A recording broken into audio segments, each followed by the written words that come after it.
नमस्कार, बहुत स्वागत है आपका उस कार्यक्रम में जिसका नाम है हे प्रभु आनंददाता। एक और नए एपिसोड में उसका स्वागत है, क्योंकि निरंतर अब हमारा प्रयास है कि हमारे विद्वान वक्ता की उपलब्धता सुनिश्चित हो और कुछ भी, चाहे वो हमारी तरफ से हो या उनकी तरफ से हो, व्यस्तता इस कार्यक्रम के नए एपिसोड्स में बाधा न बने।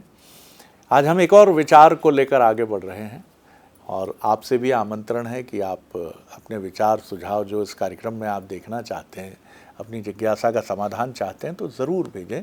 हम तो बात करके ही जब आनंदित होते हैं, तो इसको जब एक तटस्थ दर्शक की तरह आप वहाँ सुनते होंगे तो कितना आनंद होता होगा। आज हरिवंश राय बच्चन जी के एक कथन को मैं अपने विद्वान वक्ता, भगवद गीता के अध्येता, मानस मर्मज्ञ प्रोफेसर डॉक्टर सुरेंद्र बिहारी गोस्वामी जी के समक्ष रख रहा हूँ। हरिवंश राय बच्चन ने अपनी आत्मकथा, जिसके 4 खंड हैं, उसमें उन्होंने एक स्थान पर कहा है कि भावना जल है, उसमें खूब तैरिए, खूब आनंद उठाइए, उसका नाना प्रकार की कल्पनाएं करिए। लेकिन फिर वो जो अंतिम वाक्य कहते हैं वो बहुत स्तब्ध कर देने वाला और बड़ा व्यवहारिक भी है, कठोर व्यवहारिक है। वो कहते हैं भावना जल है, इसमें तैरा जा सकता है, लेकिन घर विवेक रूपी चट्टान पर ही बनता है। और जीवन में जिसने भावना में तैरने का पक्ष भी साध लिया और फिर घर बनाने के लिए वो तैरते हुए एक मजबूत जगह चला गया, जिसको हम विवेक की चट्टान कहते हैं, वो बहुत सुखी है। नहीं तो हम में से अनेक लोग विवेक में ही उलझ कर रह जाते हैं और भावना का आनंद नहीं ले पाते, और बाद में वृद्धावस्था के चतुर्थ चरण में वो सुनते हैं कि पिताजी आपने कभी रस नहीं लिया हमारे साथ, कभी क्रिकेट नहीं खेले, आप हमारे साथ कभी डांस नहीं किया, नृत्य नहीं किया। पत्नी कहती है कि बहुत रूखे रहे, किसी चीज़ की कमी होने नहीं दी, लेकिन कभी सिनेमा नहीं गए हमारे साथ, भोजन करने नहीं गए, पूरे समय बिजनेस या व्यवसाय या अपना काम वही हावी रहा। और कुछ लोग तैरते ही रहते हैं साहब जीवन में, अरे साहब वो लूट ले गया, अरे साहब आए तो लाखों थे, हमने तो ये गंवा दिया, वो गंवा दिया। तो इनका एक आदर्श समन्वय क्या है कि भावना में भी तैरिए, क्योंकि मुकम्मल आप तभी हो सकते हैं जब तैर कर आप विवेक रूपी चट्टान पर पहुंचते हैं, तभी आपके व्यक्तित्व की संपूर्णता है। आज इसी पक्ष पर मुझे लगता है कि हमें एक बहुत ही महत्वपूर्ण संदेश और दर्शन की व्याख्या हमारे विद्वान वक्ता से मिलेगी। तो चलिए सीधे चलते हैं हमारे विद्वान वक्ता की तरफ। प्रणाम कर रहा हूँ डॉक्टर साहब आपको, और आज का ये विषय आपके समक्ष है जी। आज आपने साहित्य और दर्शन को मिला दिया है जी, तो मुझे लगता है कि इससे कुछ नया मंथन सामने आएगा जी। यदि मैं आपके चिंतन को देखता हूं तो जहां मैं तो पहले ठिठक गया था, मैंने कहा कहीं ऐसा ना हो आप कहें जी कि भावना जल की तरह है जी। तो भावनाओं में बहते रहें लेकिन जल को प्रदूषित ना करें। हाँ, बहुत सुंदर बात। मैं पहले ये सोचा कि आप कहीं इसमें ये शब्द ना लगा दें। हमने भावनाओं पर चिंतन किया है कि भावनाएं जल की तरह तो है, इसमें बहते रहें, लेकिन इस जल को स्वच्छ रखें, उसको प्रदूषित करने का कोई भी प्रयत्न ना करें। कहीं ऐसा ना हो कि भावना की यमुना दिल्ली के तट को स्पर्श करते हुए बह जाए और वहां पर विषैले विश्वमन का मैल जो है तिरोहित हो जाए और आप उसमें स्नान न कर पाए। दूसरा, आपने एक बहुत अच्छी बात कही, आपने कहा विवेक रूपी चट्टान पर बनता है। अब देखिए, चट्टान की एक विशेषता होती है, चट्टान की तरह अडिग रहना, ये शब्द आप कह देते हो, अर्थात विवेक की बुनियाद गहरी होती है। चट्टान शब्द का अर्थ होता है मजबूती से लगाया जाता है। तो आप ध्यान रखिए, भावनाएं चहूं और घर सुंदर द्वारिका में ही बनता है। ना रखिए, द्वारिका कहाँ है जहाँ चारों तरफ समुद्र लहरें विलोरें ले रही है, लेकिन घर मजबूती के साथ द्वारिका में है। और द्वारिका का अर्थ होता है द्वारिका, द्वारिका, उसका द्वार कहाँ है ये ढूंढना मुश्किल होता है। द्वारिका का अर्थ ही होता है वहां पर किसी का प्रवेश नहीं हो सकता ऐसे सहजता से, वहां उसी का प्रवेश हो सकता है। जैसे हम तो एक ऐसे घर में रहते हैं जहां द्वार ही द्वार है, 1-2 द्वार नहीं, 10 द्वार हैं इस नगरी में। तो 10 द्वार की इस नगरी में रहते हैं जिसे हम शरीर कहते हैं। शरीर रूपी द्वारिका के 10 द्वार हैं। तो वहां तो ये प्रश्न है कि द्वार है ही नहीं, अर्थात जैसे ही आप भावनाओं के जल से शुद्ध होकर पहुंचते हैं, द्वार खुल जाता है आपका। विवेक वहां खुल जाता है जहां भावनाएं विशुद्ध होती हैं। तो चट्टान का अर्थ होता है बुनियाद, बुनियाद का अर्थ होता है आधारशिला। आप ऐसी मजबूत आधारशिला रखिए।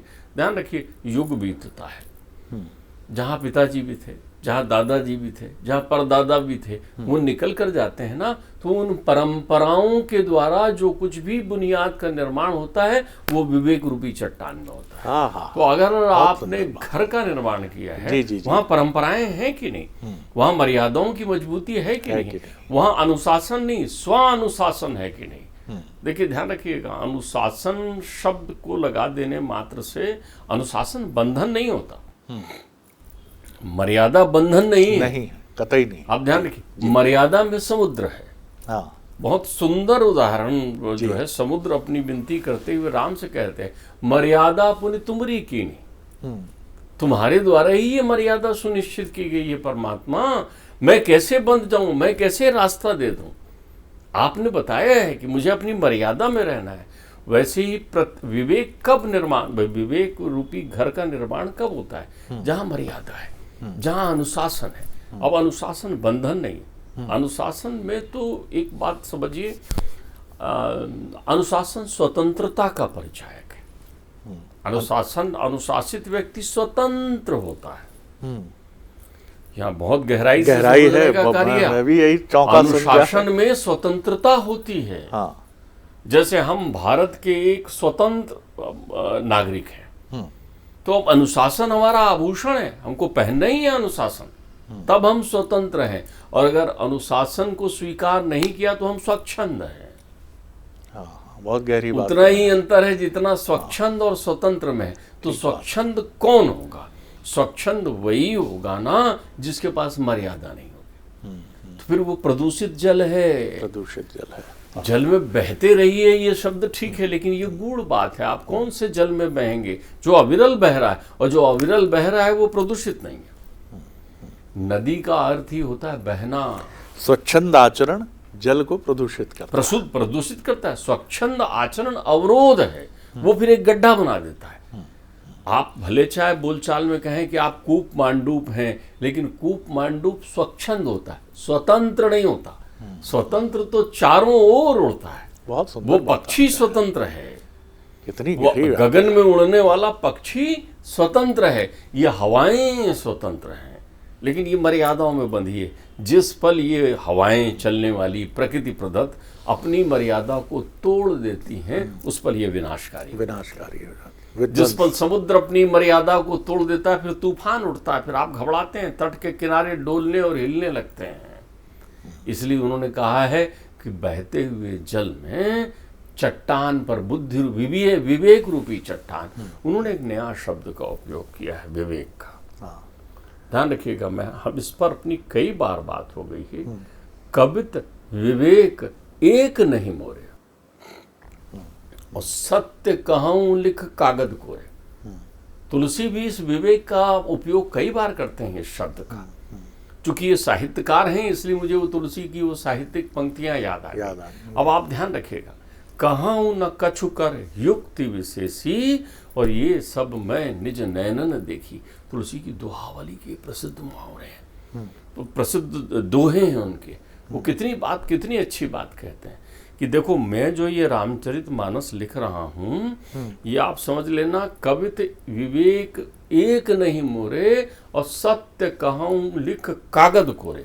कोरे कागज पर अंगूठा लगाकर कह रहा हूँ कि ना तो मैं कवित जानता, ना मैं विवेकी हूँ। हो प्रणाम है बाबा को। ना मेरे पास विवेक है। ध्यान रखिए, बिन विश्वास भगत नहीं, तेहि बिन द्रवहि न राम। अरे क्या बात है, वाह। तो अभी आप द्रव्यमान बनाइए ना, बहना है आपको, तो आपने भावनाओं को ले आया। भक्ति बहता हुआ जल है, भक्ति बहता हुआ जल है, और भगवान घर है। वाह। और भगवान घर है। कौन सा घर? वो जल में स्थित चट्टान है। वो जब आप जल में स्थिरता के साथ रह जाते हैं, तब ना मंथन होता है। आप ध्यान रखिएगा, मंदिराचल आया जल में स्थित होने के लिए, मंदिराचल पर्वत आया जल में स्थित होने के लिए, लेकिन वो जल में स्थित नहीं हो सकता था। क्यों नहीं हो सकता था? वहां विवेक रूपी कछुए का संबल नहीं था। तो परमात्मा ने अपनी पीठ दी, उस पीठ विवेक का आश्रय लेकर जब वहां स्थिर हुआ, तो समुद्र मंथन हो गया। वासुकी नाग से जो है मंथन कर रहे हैं, तो तो जीवन में भी संकल्प विकल्प अनेकों अनेक आते हैं जो आपकी नींव, आपकी मर्यादा, आपके अनुशासन, आपकी परंपराओं को डगमगाने का प्रयत्न करते हैं। लेकिन कवि कहता है विवेक रूपी चट्टान पर घर बनाना। आपकी बात को मैं बहुत अच्छे से चट्टान पर घर बनाना, आप समझिए मेरी बात, क्योंकि वो बहते हुए जल में है ना। घर के आसपास जल हो तो कितना सुंदर बात है। आपकी समस्या, आप पहले लोग बसते कहाँ थे, गांव कहाँ होते थे? नदी के किनारे सारी सभ्यताएं, लोग सभ्यताएं कहाँ पनपती थी? नदी के किनारे। नदी के किनारे क्यों पनपती थी? क्योंकि वहाँ जल ही जीवन उन्हें प्राप्त होता था, बहता हुआ जल वहाँ पर रहता था, विशुद्धता वहाँ रहती थी, जल के कारण हवाओं में शुद्धता रहती थी, प्रकृति परिवेश सारी चीजें उनको शुद्ध मिलती थी। ये वैज्ञानिक विश्लेषण हो गया। लेकिन मूल रूप से जल के किनारे ही बसता है ना आदमी। तो वो कहते हैं बसो जल के किनारे। लेकिन कौन से जल के किनारे? जो बहता हुआ। तो बहेगा जल कब? जब कहीं रुकेगा नहीं। अवरोध कहाँ होगा? तेरी स्वच्छंदता रूपी अवरोध को तोड़ देना। स्वच्छंदता अवरोध है, ध्यान रखिएगा। जो लोग जीवन में स्वच्छंद होने के साथ ये सोचते हैं कि हम बहुत स्वच्छंदता से जीवन जीना चाहते हैं, उनसे दुखी संसार में कोई नहीं होता। क्योंकि हताशा उन्हीं के गले पड़ती है, हताशा उन्हीं के गले पड़ती है। ये तो तप है, विवेक तप है, सिद्धि है। विवेक सिद्धि है। विवेक मार्ग प्रशस्त करता है। विवेक उस आकाश दीप की तरह प्रज्वलित होता है समुद्र के बीच में, जो खुद भी दिखता है और लोगों को भी दिखाता है, यहाँ चले के आओ। वो कह रहे हैं एक घर समुद्र के मध्य या जल के बहते हुए जल के मध्य एक विवेक रूपी चट्टान पर बनाना। तो विवेक रूपी चट्टान पर कौन सा घर बनता है? आनंद का घर। किसका घर बनता है? आनंद का घर। क्यों बनता है? क्योंकि विवेक रूपी चट्टान के पास क्या बह रही है? वो सरिता जहाँ संस्कार है, वो सरिता जहाँ मर्यादा है, वो सरिता जहाँ अनुशासन है, वो सरिता जहाँ परंपराएं हैं।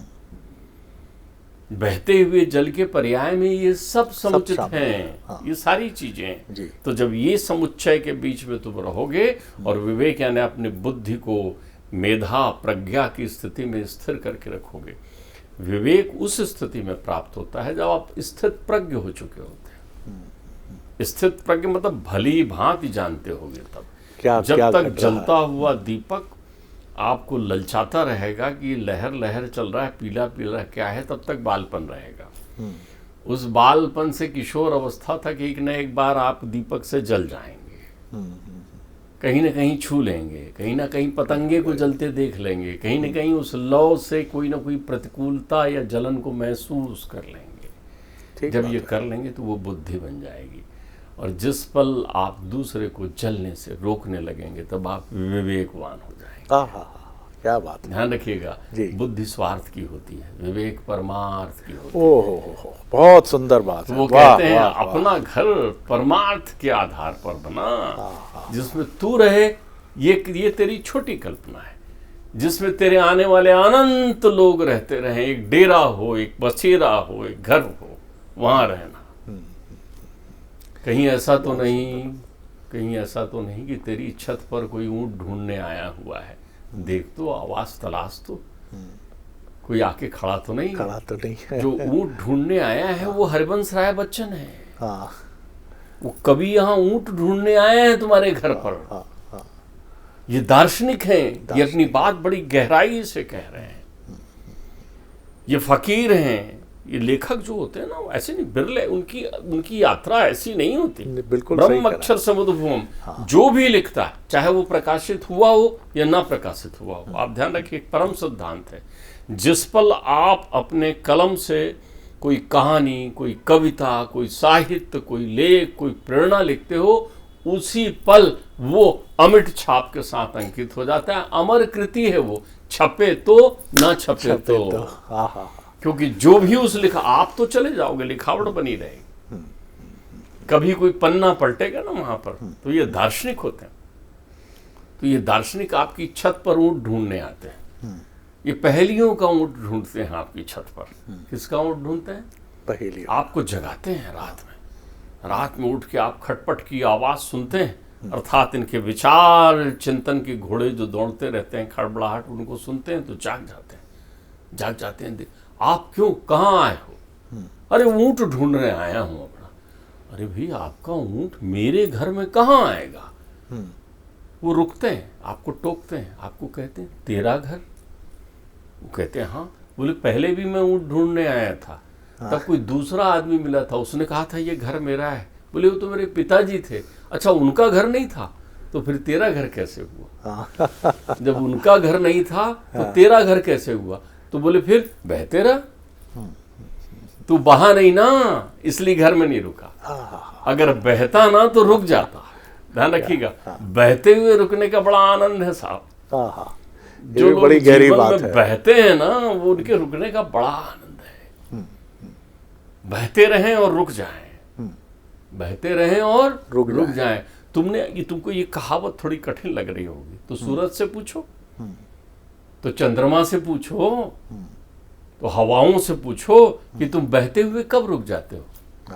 वो रुकते हैं ना। आप तो चलते रहते हो, वो रुक जाते हैं।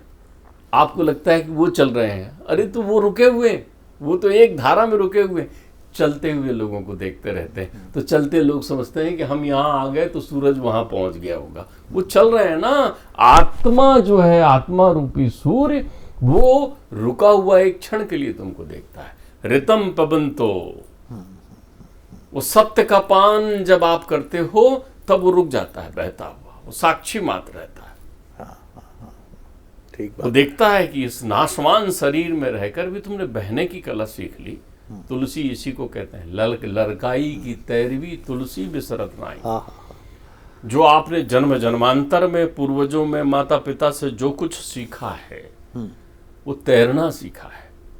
ध्यान रखिएगा, उस चट्टान पर जो विवेक रूपी चट्टान है, उसे न बाढ़ डिगा सकती, न उसे तूफान डिगा सकता, न उसको आंधी डिगा सकती। वो तो वहां से गुजर कर निकल जाते हैं और उस चट्टान पर विवेक रूपी आनंदमय घर सदैव विद्यमान रहता है। आज की तो ऐसी, जैसे मुझे लगा कोई ललित निबंध प्रस्फुटित हुआ हो, और मैं कल्पना नहीं कर सकता था कि इसमें जो मुझे बहुत मूल्यवान जो सूत्र मिले हैं कि बुद्धि विवेक का अंतर पता चला। बुद्धि स्वार्थमय हो सकती है, अपने ही निहित स्वार्थों में उलझ सकती, विवेक नहीं उलझता, वो परमार्थ का होता है।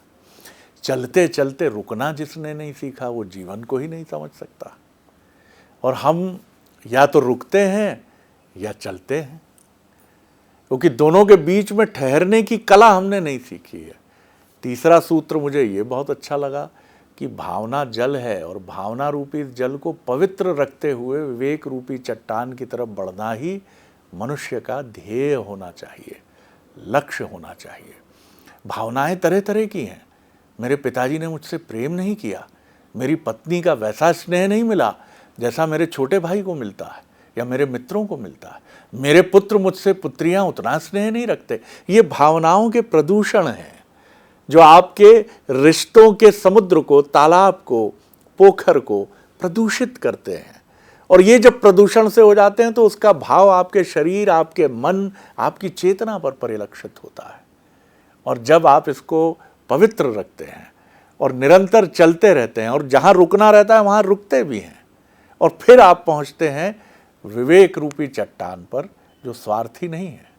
और इस चट्टान पर आनंद का वो घर है जो आपको बताता है कि चरे वैती तो करना ही है ना। ये पहले आपके पिता का था, उनके पहले किसी और का था, और उनके पहले किसी और का था। तो जीवन को विवेक सम्मत तरीके से समझना, विवेक रूपी चट्टान पर घर बनाना है। सराय तो है ही। अब इस सराय से आपने अपना संबंध कैसा बनाया है? गहरा प्रदूषण युक्त भावनाओं में तैर तैर कर, या फिर भावनाओं को भी स्वच्छ रखा है? भावनाएं स्वच्छ होंगी तभी विवेक का लक्ष्य हासिल होगा। बहुत अद्भुत रहा आज का ये पूरा डॉक्टर साहब के साथ ये एपिसोड। वो प्रणाम करता हूँ डॉक्टर साहब एक बार फिर आपके इस भाव को, जिस भाव पर ऐसे अद्भुत विचार उपजते हैं। और अगले एपिसोड में एक और विषय लेकर हम उपस्थित होंगे। जो भी आपके सुझाव हों, आपके मन की जिज्ञासा हो, वो हमें ज़रूर भेजिए। व्हाट्सएप नंबर आपकी स्क्रीन पर है। प्रणाम, नमस्कार।